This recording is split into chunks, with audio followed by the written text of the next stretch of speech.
사랑의 아버지 하나님, 오늘 저희를 이 자리에 있게 하셔서 감사합니다. 기쁨과 찬송과 행복의 이 자리가 우리의 매일의 영원한 삶의 자리가 될 수 있도록 축복하시고, 주님을 향해 열려진 우리의 마음이 주시는 말씀을 통해서 다시 한번 귀하게 결심할 수 있도록 인도하여 주시옵소서. 주님께서 오늘 이 시간 우리와 함께 하심을 우리 모두가 체험케 하시고, 주시는 말씀을 통해서 우리 모두가 그리스도 예수를 경험케 하여 주시옵기를 예수님의 이름으로 간절히 기원하옵나이다. 아멘. 교동문 760장 경배와 찬양. 온 땅이여 여호와께 즐거운 찬송을 부를지어다. 기쁨으로 여호와를 섬기며 노래하면서 그의 앞에 나아갈지어다. 여호와가 우리 하나님이신 줄 너희는 알지어다. 그는 우리를 지으신 이요 우리는 그의 것이니 그의 백성이요 그의 기르시는 양이로다. 감사함으로 그의 문에 들어가며 찬송함으로 그의 궁정에 들어가서 그에게 감사하며 그의 이름을 송축할지어다. 여호와는 선하시니 그의 인자하심이 영원하고 그의 성실하심이 대대에 이르리로다.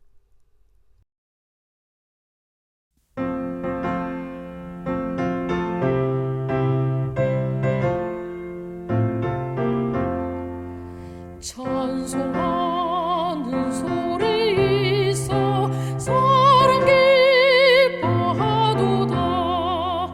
하나님의 크신 이름 거룩거룩하도다.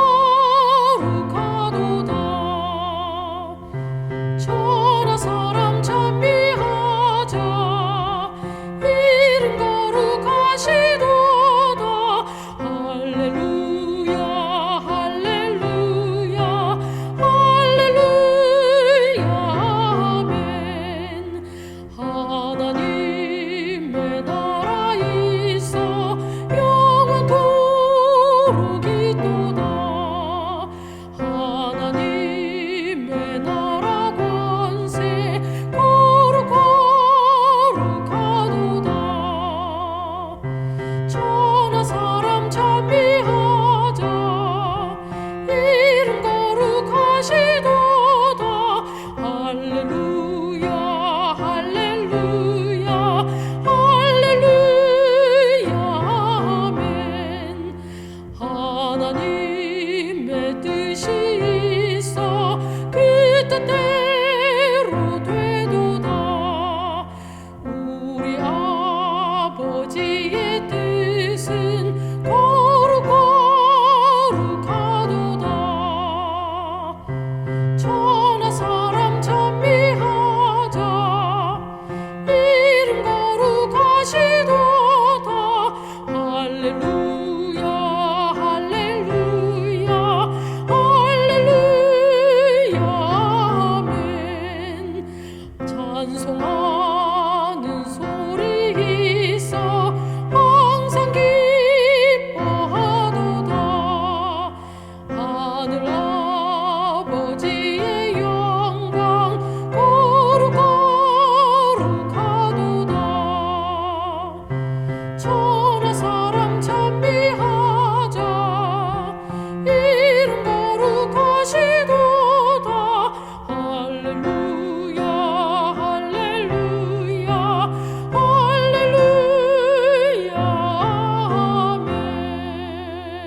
성도 여러분 안녕하십니까?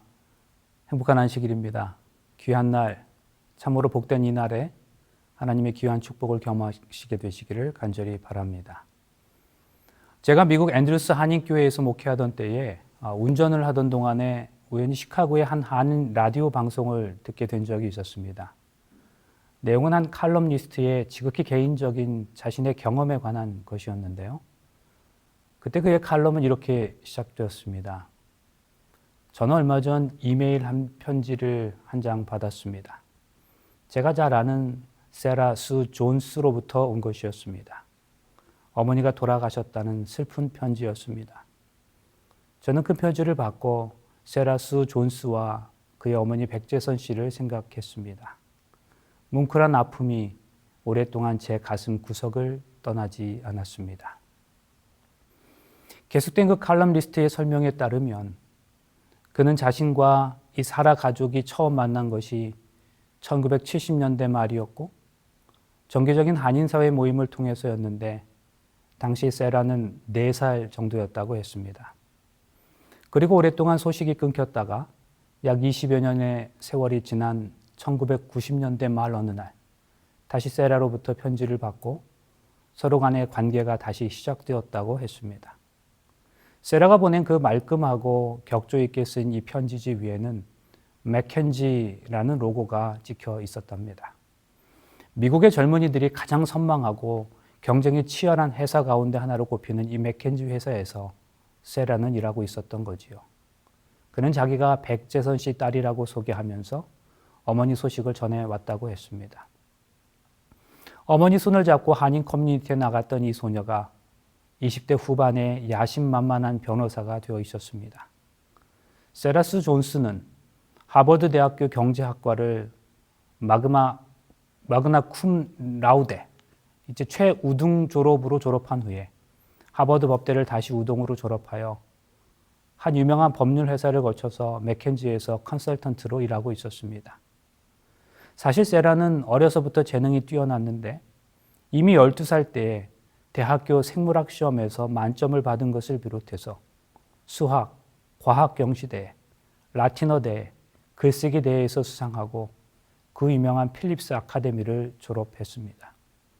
뿐만 아니라 대통령 장학생으로 결선자로 선정되기도 했고 러시아어에도 능통해서 러시아 모스크바의 미국 대사관에서 인턴십을 하고 했으면 런던에서 바이올린을 연주하고 영국 대학에서 문학 비평을 공부했을 정도로 세라의 학문과 예술과 인생에 대한 열정과 재능은 한 곳에만 머물러 있지 않았습니다. 이토록 야심이 넘쳤던 세라의 열정과 재능이 어느 날 화려한 무대에서 관객이 없는 무대 뒤로 내려왔다고 했습니다. 어머니 백재선 씨가 류마티스 관절염으로 거동이 불편해져서 휠체어에 의존하게 되면서 세라는 자신의 인생길을 바꾸었던 거죠. 당시 세라의 어머니는 남편과 이혼한 뒤 혼자 살고 있었기 때문에 병든 어머니를 간호할 사람이 없었습니다. 어머니는 자신이 양로원으로 들어가길 원했습니다. 그러나 세라는 어머니를 양로원으로 보내는 대신 자신의 야심을 접었습니다. 고액의 연봉을 받는 촉망받는 커리어를 정리하고 어머니의 이민 고향인 시카고로 돌아왔습니다. 세라는 어머니를 24시간 옆에서 돌봐야 했기 때문에 직장 대신에 집에서 학생들의 대학 입학을 지도하는 튜터링, 즉 가정교사 일을 시작합니다. 너무나 재능이 많고 아름다운 마음을 가진 이 젊은이가 자신의 모든 꿈을 포기하고 병든 어머니 곁에 매달려 있는 것에 대하여 주위에서는 너무나 안타까워했습니다. 사라의 어머니로부터 자기 자신 때문에 딸의 인생이 무너지는 것에 속을 태우면서 자기를 떠나달라고 했지만 어머니에 대한 세라의 효성은 아무도 꺾을 수가 없었던 거지요. 어머니가 자기를 위해 헌신하고 희생한 것을 생각하면 어머니를 돌보는 자신의 생활은 비교할 바가 아니라고 말하면서 무엇보다도 어머니와 함께 지내는 것이 행복하다고 했습니다. 세상적으로 성공했다고 해서 행복한 것이 아니라는 이 세라는 사랑하는 어머니를 돌보면서 사는 자신의 지금이 행복하다고 했습니다. 그리고 결국 이 세라의 어머니는 세상을 떠나셨지만 어머니를 위해 보내오는 부의금은 어머니의 뜻을 기려서 한 장학재단에 기부하겠다고 말했습니다. 편지를 끝내면서 세라는 어머니를 돌보기 위해 튜터링을 시작했지만 재능 있는 학생들을 가르치는 것에 대한 보람과 의미를 느꼈다면서 앞으로 집에서 가정교사를 계속하겠다고 말했습니다. 어머니를 위해 집에서 가르치는 일이 자신의 삶을 멀리 돌아가는 것이라고 생각했는데 그 우회의 길이 숙명의 길, 소명이 되었다고 말했습니다. 성도 여러분, 저는 이 이야기를 들으면서 참 많은 생각을 했습니다. 참 많이 정이 없어지고 진실한 효를 찾아보기 더 어려워진 이 시대에도 미국에서 그것도 한인 2세로서 이렇게 아름다운 효의 모습을 볼 수 있다는 것이 마음에 깊은 감동을 경험했습니다. 정말로 큰 것을 이룰 수 있음에도 정말 작은 것, 적은 것처럼 보이는 일에 더 큰 의미를 가지고 그 일에 자신의 모든 것을 바쳤던 한 사람의 이야기죠. 이런 사람, 이런 이야기를 우리 주변에서 만나고 경험하는 것은 사실 쉽지 않은 일이기에 마음에 잔잔한 감동의 여운이 오랫동안 남아 있었던 기억이 있습니다. 그리고 며칠 동안 문득 이 사람 사라의 얘기가 계속해서 떠올랐습니다. 자, 그러는 동안 자연스럽게 성경의 한 사람의 모습과 오버랩되면서 어느새 성경 속에 그 인물이 제 마음에 들어와 있었습니다. 역대상 9장 31절인데요. 고라 자손 살롬의 장자 맏디다랴 하는 레위 사람은 남비에 지지는 것을 맡았으며, 사실 우리가 역대상 첫 부분을 읽어가노라면요, 사람들의 이름으로 가득 차 있어서 읽기가 여간 어려운 것이 아닙니다. 그런데 그렇게 사람들의 이름이 계속해서 나열되다가 그 마지막 부분에 이르면서 우리의 관심을 끄는 한 구절을 만나게 되는데 바로 역대상 9장 31절에 맏디디아라는 사람에 관한 내용입니다. 이 사람이 한 레위 사람이 전통을 따라 전병, 즉 제사 때에 사용되는 떡을 굽는 일을 맡았다는 내용이죠. 언뜻 보아서는 그다지 의미 없는 구절인 것처럼 보이지 않습니다. 그러나 우리가 역대상 9장의 흐름을 가만히 살펴보면 고개를 갸웃하지 않을 수 없어요. 역대상 9장은 유다가 멸망할 때에 포로로 잡혀갔다가 그렇게 바벨론으로부터 돌아왔던 이스라엘 백성들의 명단을 각 지파와 가문의 대표자들을 중심으로 기록하고 있습니다. 그런데 이 역대상 9장을 가만히 읽어가노라면 어떤 사람들이 어떠한 일을 맡았는지를 설명하고 있는데 그 역할에 따라서 정확한 이름이 함께 드러난 사람들은 사실은 별로 없다는 것을 발견하게 됩니다. 그저 어떤 사람은 이러이러한 일을 맡았다고 기록되어 있을 뿐입니다. 그런데 역대상 9장 31절에서 한 사람의 이름이 정확하게 언급되고 있는데 그의 이름이 맏디디아라는 것이죠. 다른 곳에서는 사람을 언급할 때 구체적인 이름이 없이 그저 어떤 사람, 어떤 자 이렇게만 나오고 있다가 성경은 이 사람이 맏디디아의 이름을 갑자기 언급하고 있는 겁니다. 사실은 맏디디아의 이 이름이 나타나고 있는 역대상 9장 31절의 그 이전과 그 이후의 성경절을 보면 이 부분을 보다 더 확실하게 확인할 수 있겠습니다. 자, 28절, 역대상 9장 28절 보시겠습니다. 그 중에 어떤 자는 섬기는 데 쓰는 기명을 맡아서 그 수요대로 들여가고 수요대로 내오며, 또 어떤 자는 성소의 기구와 모든 기명과 고운 가루와 포도주와 기름과 유향과 황품을 맡았으며, 또 제사장의 아들 중에 어떤 자는 향품으로 향기름을 만들었으며. 자, 그 다음에 또 9장 32절 보실까요? 또 그 형제 그핫 자손 중에 어떤 자는 진설하는 떡을 맡아 안식일마다 준비하였더라. 성도 여러분, 여기서 우리는 한 가지 의문이 생겨나게 돼요. 왜 성경은 하필 이 떡 굽는 사람의 이름을 특별하게 기록해 놓았던 것일까요? 여러분 한번 생각해 보세요. 이 사람의 직업이 떡 굽는 일이랍니다. 떡 굽는 일이라면 그 일 때문에 나라가 흥하는 것도 아니고 어떤 위기가 그 일로 인해서 사라지는 것도 아니죠. 떡을 잘 굽는 데고 사람들이 큰 은혜를 받는 것도 아닙니다. 설령 떡이 잘못 구워졌다 해도 그다지 큰 문제가 되는 건 아니에요. 그런데 왜 역대상 9장에서는 마띠데라는 레위 사람은 전병 굽는 일을 맡았다라는 기록이 있는 것일까요?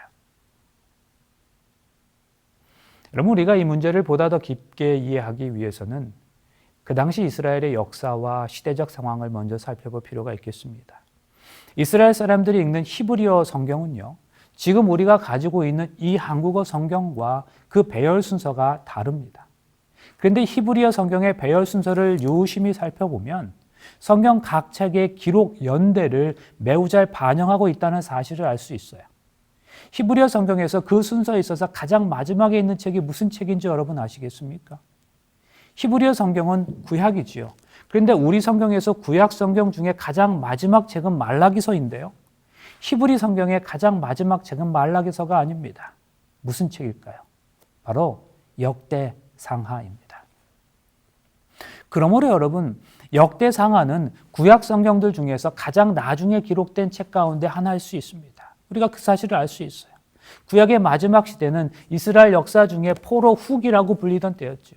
무슨 말인가 하면 이스라엘 백성이 바벨론에서의 70년 포로 생활을 마치고 다시 고향으로 돌아온 후에 이스라엘 백성들의 모습이 기록되어 있다는 말씀이에요. 실제로 역대상 9장에서는 긴 명단이 나오는데 그것은 바벨론에서 포로 생활을 하다가 고향으로 돌아온 사람들의 명단입니다. 여러분, 이 사실이 바로 이 역대상하가 포로기 이후에 기록되었다는 사실을 증명하고 있습니다. 그런데 여러분, 성경은 1차적으로 그 성경의 내용을 처음으로 접하던 그 당시의 사람들을 위해서 쓰여집니다. 그럴까요? 예. 예레미야서가 왜 쓰여졌습니까? 예레미야 당시의 사람들에게 하나님께서 주시고 싶으셨던 메시지가 있었죠. 왜 고린도전서가 쓰여졌나요? 바울을 통하여 고린도 교회의 신자들에게 주시기를 원하셨던 하나님의 메시지가 있었기 때문입니다. 그런데 그 예레미야서가 그 당시 사람들이 반드시 들어야 했던 필요한 메시지였지만 또 2차적으로는 오늘 살아가는 우리들에게도 적용되는 것입니다. 여러분, 정말로 그렇다면 포로기 이후에 쓰여졌던 그 역대상하 역시 가장 1차적으로는 그 포로 후기를 살아갔던 사람들을 향한 하나님의 강력한 메시지라고도 볼 수 있겠습니다. 이것이 바로 역대상하가 기록된 이유입니다. 하나님께서는 포로 생활을 벗어나 고향으로 다시 돌아온 당신의 백성들에게 꼭 하시고 싶으신 말씀이 있으셨고 역대상하는 이 말씀을 역사책의 형식으로 담아냈던 것이죠. 이스라엘의 세 번째 왕이었던 솔로몬이 죽자 이스라엘은 북방 이스라엘과 남방 유다로 갈라지게 됩니다. 그러다가 북방 이스라엘은 아수르에게 먼저 멸망했고 남방 유다는 바벨론에게 멸망당합니다. 그런데 남방 유다가 바벨론에게 완전히 멸망당하기 20년 전인 기원전 605년부터 나라가 완전히 멸망한 기원전 586년까지 여러 차례에 걸쳐서 많은 이스라엘 백성들이 바벨론의 포로로 잡혀갔습니다. 그리고 시간이 흘러서 바사 즉 페르시아가 등장하여 바벨론을 멸망시키고 그 지역의 패권을 장악하게 되는데요. 역대하 끝부분에 보면 바사왕 고레스의 칙령이 나오고 있습니다. 그것은 이스라엘 백성들로 하여금 이제 고향으로 돌아가 성전을 건축하라는 내용이었어요. 이것이 기원전 538년의 일이었어요. 그러니까 길게는 70년, 또 짧게는 50년 만에 포로의 2세, 3세들이 고향으로 돌아오게 된 거죠. 이것이 바로 우리가 이해하고 있는 그 포로기 이후, 후기라고 부르는 이스라엘의 후기 역사입니다. 성경 중에서 에스라, 느헤미야, 학개, 스가랴, 그리고 말라기 등이 이 시대 이스라엘 백성들의 삶의 모습을 보여주고 있습니다. 그렇게 살아가던 사람들의 삶은 참 힘겨운 삶이었어요. 어떤 이들은 그 어려운 환경 속에서도 신앙을 잘 지켰습니다. 그러나 또 어떤 이들은 고향에 돌아올 때의 그 열정을 잊어버리고 하나님을 원망하며 신앙을 버리기도 했습니다. 역대상하는 바로 이러한 사람들을 위한 1차적인 메시지였습니다.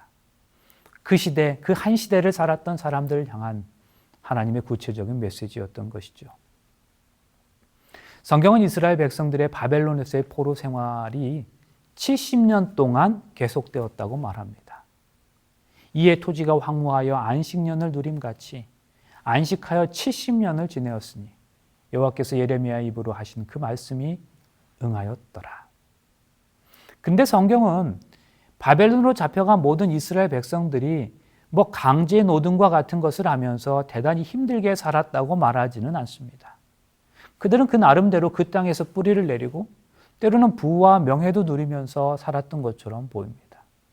다니엘은 왕궁에서 평생을 보냈고요. 에스더는 왕후가 되기도 했죠. 모르드게도 왕궁에서 일했습니다.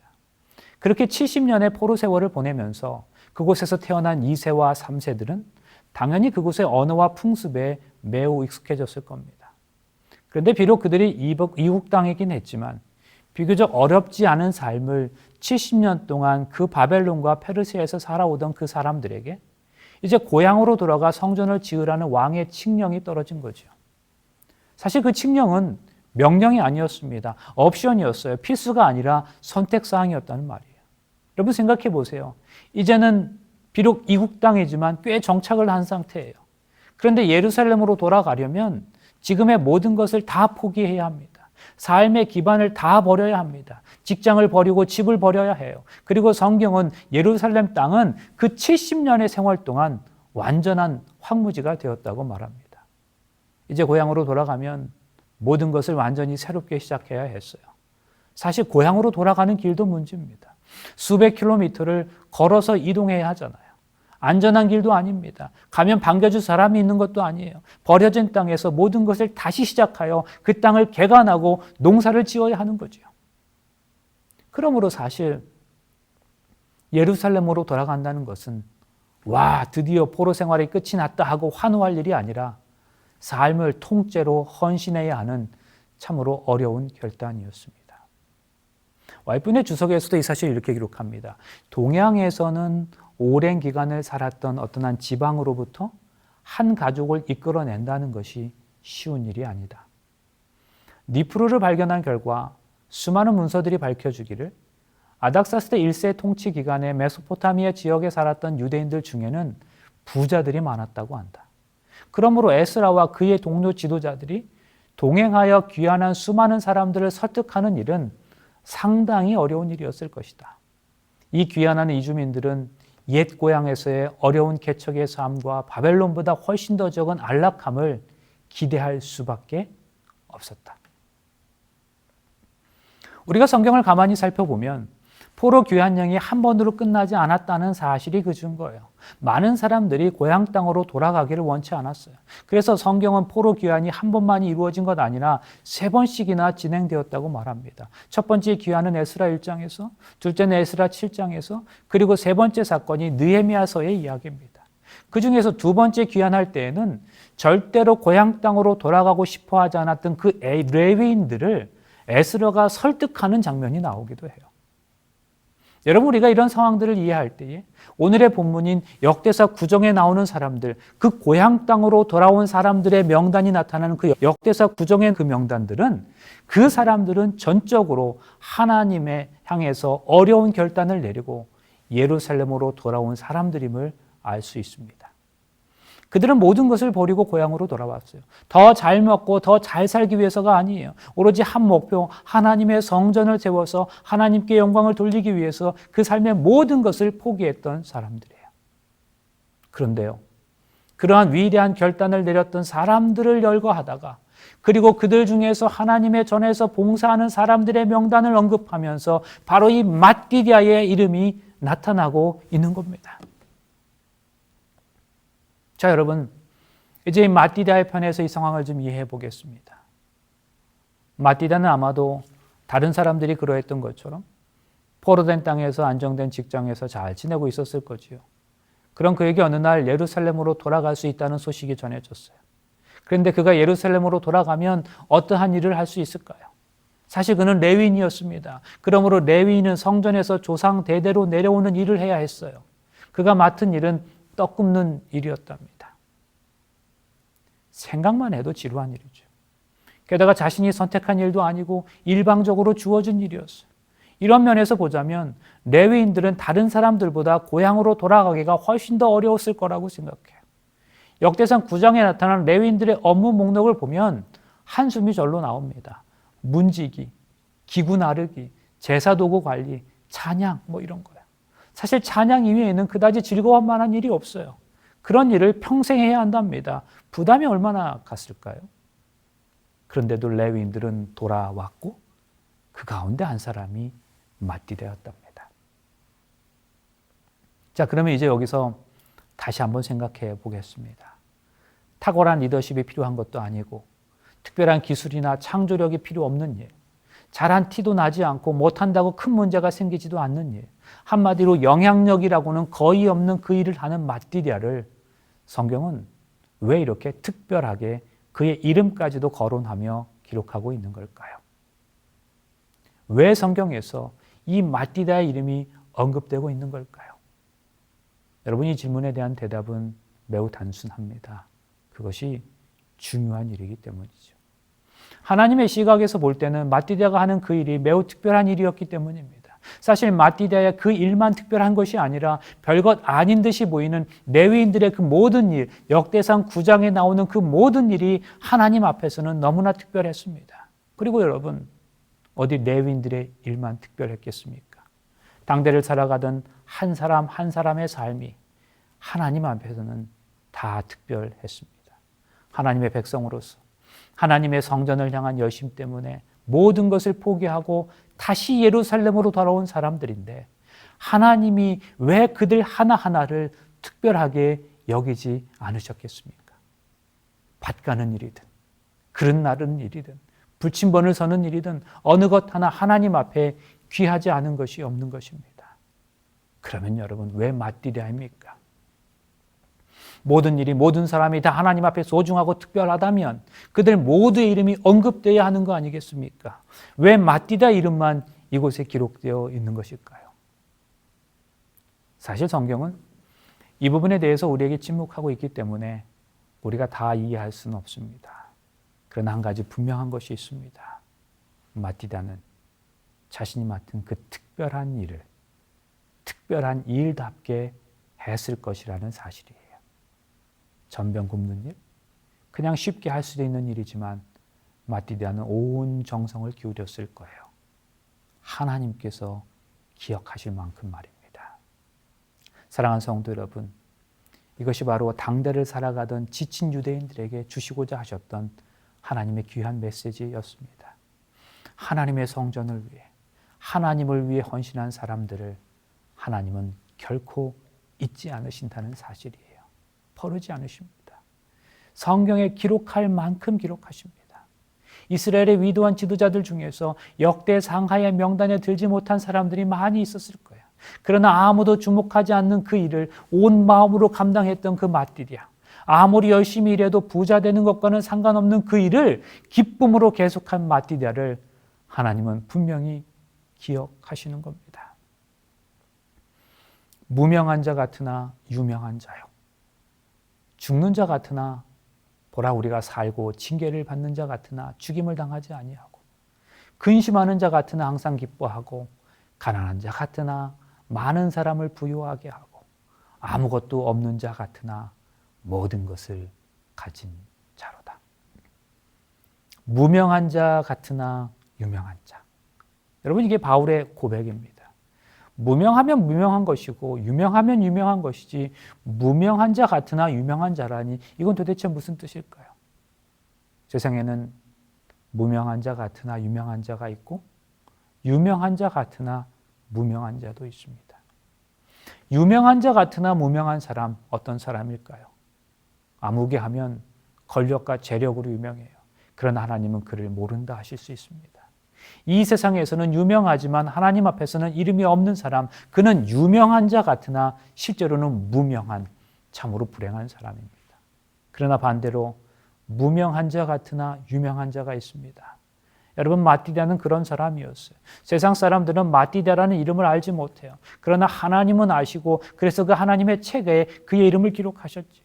그런 사람은 죽은 사람처럼 아무 능력이 없어 보입니다. 그러나 누구보다도 힘있게 살아있는 사람이에요. 하나님 안에서 영원한 삶을 살고 있기 때문입니다. 그는 사는 게 평탄치 않아서 근심하는 사람같이 보여요. 그러나 그는 항상 기뻐합니다. 하나님과 친밀한 교제를 나누고 있기 때문이죠. 그는 가난한 사람 같습니다. 실제로 이 세상의 기준으로는 가난할 수 있어요. 그러나 많은 사람을 부유하게 하는 사람입니다. 마띠디아. 그가 구운 떡으로 예배하며 나누는 사람들이 있었어요. 그는 예배자들을 부유하게 하는 사람이었어요. 그리고 하나님이 그 사실을 기억하십니다. 그래서 그는 아무것도 없는 사람 같지만 실은 모든 것을 가진 사람입니다. 하나님의 사람이니까, 하나님의 자녀이니까, 이 천지의 주인이신 하나님이 기억하시는 사람이니까, 영원한 생명을 가진 사람이니까 사실은 모든 것을 가진 사람이죠. 사랑하는 성도 여러분, 이것은요, 당시의 백성들을 향하신 하나님의 위로하심이었습니다. 천지의 주인이신 하나님께서 나를 기억해 주신다는 것과 비교할 수 있는 것이 과연 어디에 있겠습니까? 아무리 많은 보화를 가진다 하더라도 하나님께서 기억해 주시는 것과는 비교할 수 없는 것이죠. 하나님께서는 마띠다를 통해서 바로 이 사실을 일깨워 주시면서 그 백성들을 위로해 주시는 겁니다. 비단 마띠다뿐만 아니라 그와 같은 정신으로 하나님의 조력자로서 살아가던 오늘 우리 모든 사람들을 하나님께서 기억해 주신다는 사실을 성도 여러분 기억하시기를 간절히 소망합니다. 그렇다면 여러분, 오늘의 이야기가 우리에게 주시는 교훈이 무엇일까요? 하나님께서 기억하신다는 거예요. 하나님의 성전을 위해서, 하나님을 위해 헌신하는 모든 사람들을 우리 하나님께서는 결코 잊지 않으신다는 것입니다. 오늘 우리에게 각자의 마띠대의 역할이 주어졌어요. 어떤 사람은 벽돌을 날라야 하고, 어떤 사람은 부엌에서 봉사합니다. 또 어떤 사람은 창문을 닦아내야 합니다. 성전, 하나님의 그 성전에서 하는 일은 다 다르다 할지라도 주님께서는 그런 모두를 귀하게 보신다는 사실을 기억하시고 우리 결핵된 이 일에 감사함으로 매일의 삶에서 기쁘게 참여하게 되시기를 간절히 바랍니다. 그런데 여러분, 사실 이것은 하나님의 놀라운 위로이기도 했지만 동시에 준엄한 책망이기도 했습니다. 이 백성들은 하나님을 위해 모든 것을 버리고 황폐한 땅으로, 그 고향 땅으로 돌아왔지만 백성들의 눈은 여전히 하나님이 아니라 이 땅을 더 많이 향하고 있었습니다. 그래서 그들은 세상적인 부분이 채워지지 않았을 때 답답해하고 매우 낙심하곤 했습니다. 말라기 말씀이죠. 너희는 하나님을 섬기는 것이 소용없는 일이며 그의 명령을 지키고 우리 죄를 슬퍼하며 탄식해봐야 무슨 유익이 있는가? 우리가 보기에는 교만한 자가 복이 있고 악을 행하는 자가 잘 되며 또 하나님의 시험에도 벌을 받지 않는다 하였도다. 여러분, 여기서 이들이 뭐라고 말합니까? 신앙생활을 하기는 하지만 진정한 기쁨 없이 살아가는 백성의 모습이 보여요. 자기는 다 내려놓았지만 누리는 것은 없다고 불평하는 백성들의 모습을 보게 되는 거죠. 이들을 향해서 우리 하나님은 이 마띠다라는 이름을 통해서 이렇게 말씀하고 계시는 거예요. 너희의 눈을, 너희의 기준을 바꾸라는 거예요. 땅만 바라보는 그 눈을 들어서 나 하나님을 바라보라고 말씀하는 것입니다. 그리고 여러분, 그때 그 역대상의 독재들에게 물으시고 책망하셨던 그 말씀을 오늘 우리 주님께서는 우리에게도 하시고 계십니다. 도대체 네 눈이 어디를 향하고 있느냐? 마띠다 시대에 많은 것을 포기하고 고향으로 돌아왔던 그 백성들, 그러나 그들의 마음에는 여전히 비우지 못한 세상에 대한 미련도 있었어요. 성도 여러분, 혹시 우리의 마음이 그렇지는 않습니까? 이 안식일 우리가 이 자리에 있긴 하면서도 여전히 해결되지 않은 어떤 문제로 인해서 마음에 짓눌림이 있고 부담이 있고 고민이 있지 않습니까? 여러분, 우리의 눈이, 우리의 마음의 눈이, 우리의 생각의 눈이 도대체 어디를 향하고 있습니까? 70년 포로 생활, 그러나 너무나 안정된 삶의 터전을 포기하고 하나님의 성전을 다시 세우기 위해서 고향 땅으로 돌아온 백성들, 참으로 훌륭한 일이죠. 대단한 일입니다. 아무나 할 수 없는 일이었어요. 그러나 그럼에도 불구하고 그 여전히 그 많은 헌신에도 불구하고 그들의 눈은 세상을 향하고 있었다는 거죠. 그래서 하나님께서 한탄하시는 거예요. 네 눈이 도대체 어디를 향하고 있느냐? 참으로 안타까운 마음으로 하나님은 지금 당신의 백성들에게 마띠디아를 소개하고 계시는 거예요. 마띠디아 같은 마음으로 세상을 살아가면 좋겠다는 거예요. 그렇습니다. 하나님은 마띠디아를 기억하셨어요. 온전히 그 마음과 생각의 눈이 하나님을 향하고 맡은 바 직분에서 상황에서 감사함으로 하나님을 예비했던 바로 그 마띠디아를 기억하셨습니다. 이 축복이 오늘 우리에게도 임할 수 있기를 간절히 소망합니다. 마띠디아라는 이름의 뜻은 하나님의 선물이라는 의미예요. 여러분, 하나님께서 우리에게 허락하신 선물이 있습니다. 어쩌면 우리 하나님께서는 그렇게 하나님의 일을 위해 모든 것을 포기했을 때에도 불구하고 여전히 세상적인 일들에 관심을 가지고 가는 사람들을 향하여 마띠디아라는 이름을 통해서 하시고 싶은 말씀이 이것이었는지도 모르겠어요. 마띠디아를 기억하라는 거예요. 하나님의 선물을 기억하라는 것입니다. 하나님께서 마띠디아를 기억하는 것처럼 우리 인간들도 그 하나님의 마띠디아, 하나님의 선물을 기억하라는 거예요. 여러분, 우리의 삶이 특별하다고 생각하세요? 오늘 우리가 누리는 이 안식의 축복은 어떠합니까? 매일매일이 특별하지만 오늘 저와 여러분에게 더 특별한 이 안식이 될 수 있기를 간절히 바랍니다. 하나님께서 우리를 감동시켜서 시작하게 하신 이 아름다운 교회 생활에 기쁨으로 참여할 수 있게 되기를 간절히 바라요. 이 아름다운 날에 여러분 기억하시기 바랍니다. 마띠디아라는 이름을 기억하세요. 하나님의 선물을 기억하시기 바랍니다. 오늘 우리가 누리고 있는 모든 것들은 하나님께서 우리들 인생에 허락하신 마띠디아입니다. 하나님의 선물이에요. 얼마 전 한 친구가 저를 찾아왔습니다. 사역의 어려움을 토로했어요. 대학 캠퍼스 안에서 외국인 유학생들을 위한 자발적인 사역을 하는 학생이었습니다. 이제는 그만두고 싶다고 했어요. 사실 그런 사역은 정말 어려운 사역입니다. 힘든 일이에요. 그 사역을 자발적으로 재환했던 그 친구가 너무나 대견스러웠어요. 일반의 보통의 교회 사역보다도 훨씬 더 어렵고 많은 일들이 필요합니다. 그냥 주말에 교회에서만 해도 되는 그 지역 교회에서의 사역과 비교하면 캠퍼스 안에서 매일 만나야 하는 외국인 학생들을 위한 사역은 매일이 사역의 연속이기 때문입니다. 자기의 시간을 많이 투자해야 하는 그런 사역이에요. 그런 그가 참 대견하고 자랑스러웠어요. 그런데 그 사역을 이제 그만두고 싶다는 겁니다. 너무 힘들다는 거예요. 함께 기도하자고 하고 그 친구를 돌려보냈습니다. 그리고 떠오른 말씀이 또 오늘 이 말씀이었어요. 그런데 오늘의 이 말씀은 사실 그 친구를 위한 말씀이 아니었어요. 바로 저 자신을 위한 말씀이기도 했어요. 목사인 저도 이 사역이 쉽지 않음을 고백합니다. 며칠 전에 한 유학생이, 베트남 유학생이 SNS를 통해서 제게 자신의 상태를 고백했어요. 중간고사를 너무나 많이 망쳤다고 했어요. 아무런 희망이 보이지 않는다고 그랬습니다. 유학의 꿈도 접어야겠다고 생각했어요. 그래서 제가 바로 그 다음날 만나자고 그랬어요. 점심부터 오후까지 그 친구와 함께 있으면서 이야기를 들어주었습니다. 이 학생이 또 다른 학생의 이야기를 들려주었어요. 우리 대학에 있다가 이탈한 학생이었는데요. 불법 체류 중에 아르바이트를 하다가 사망한 그런 사고에 대한 이야기였어요. 불과 6개월도 되지 않는 일이었어요. 참 마음이 아팠어요. 사실 외국인 학생들을 돌보는 것이 끝이 없습니다. 시간을 많이 투자해야 하는 일이죠. 어떤 때는 외국인 학생이 갑자기 연락 와서 그냥 자기 말만 하고 돌아갈 때도 있어요.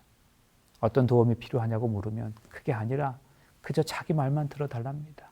그리고 한참을 얘기하고는 고맙다며 얘기하고 돌아갑니다. 사실 무슨 말 하는지 잘 알아듣지 못하는 경우도 많습니다. 그저 고개만 끄덕일 때도 있어요.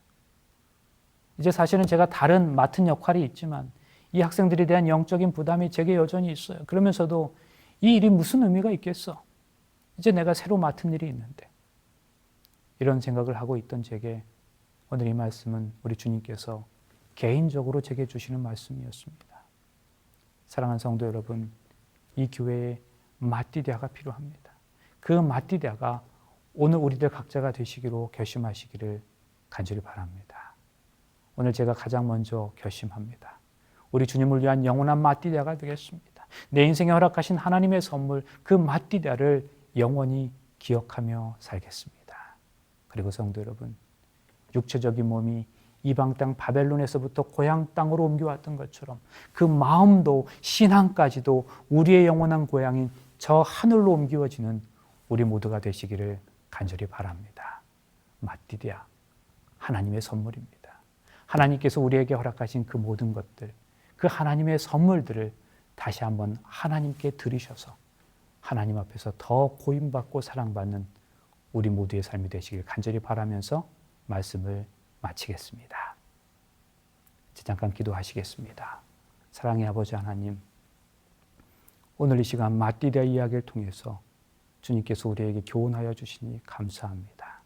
가장 작은 일에 성심껏 일하는 그 마띠아를 기억하신 아버지 하나님, 그리고 하나님의 선물, 우리로 그 마띠아를 기억하게 하시는 아버지 하나님, 주신 말씀 따라 하나님의 선물을 기억하며 살아가는, 그래서 감사와 찬양이 끊이지 않는 우리 모두의 삶이 되게 하여 주시옵기를 예수님의 이름으로 간절히 기도합니다.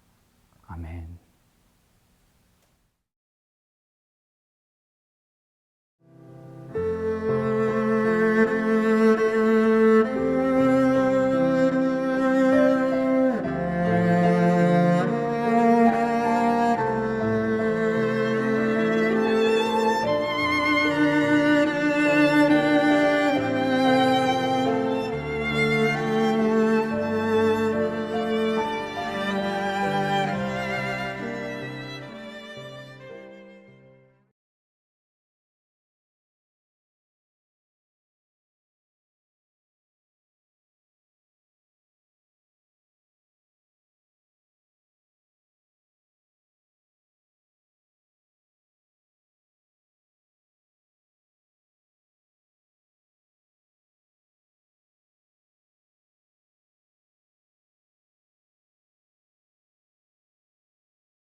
사랑의 아버지 하나님, 오늘 말씀을 통해서 하나님께서 우리들 각자의 삶에 얼마나 깊은 관심을 가지고 계신지를 확인하게 하시니 감사합니다.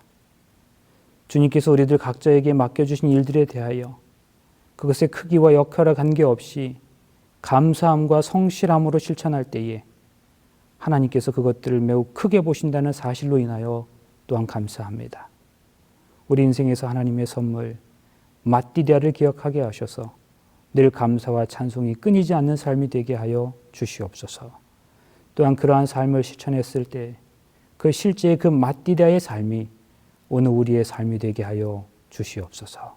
그러한 삶을 통하여 하나님의 교회가 행복하고 그 안에 모든 공동체 구성원들이 기쁨을 유지하며 우리 모든 그리스도인들의 공적인 일상 영역에서 모든 이들을 온전히 사랑할 수 있게 하여 주시옵기를 예수님의 이름으로 간절히 축원하옵나이다. 아멘.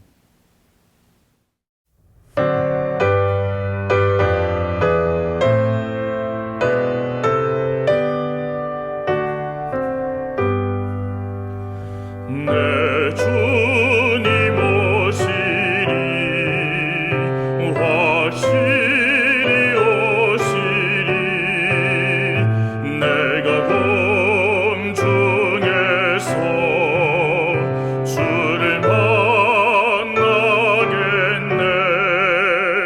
내